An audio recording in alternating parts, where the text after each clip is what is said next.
Africa is not just a continent. Africa is the beginning.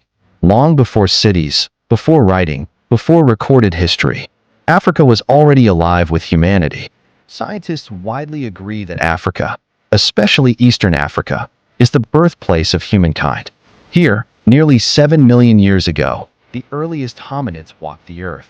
Ancient ancestors such as Sahelanthropus cadensis, Australopithecus afarensis, and Australopithecus africanus paved the way for the human story. Later came Homo habilis, Homo erectus, and Homo ergaster.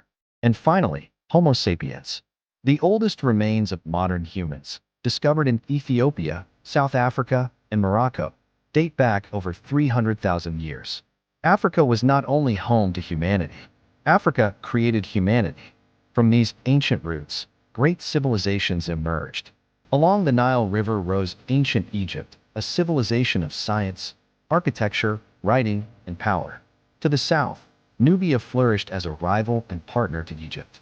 Across North Africa, Carthage became a major force in Mediterranean trade and politics.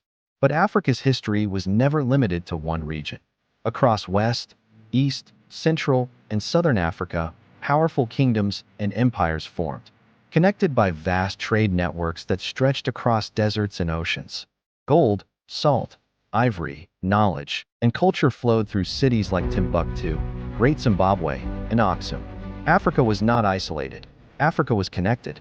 Over centuries, migrations shaped the land. Languages evolved. Cultures diversified. Africa became home to thousands of ethnic groups and more languages than any other continent on Earth. Yet, the last 400 years would bring one of the most painful chapters in African history.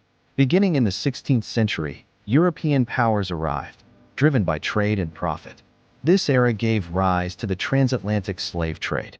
Millions of Africans were violently taken from their homes, forced across oceans, and sold into slavery in the Americas. Families were torn apart, cultures were disrupted, and the scars of this tragedy remain to this day.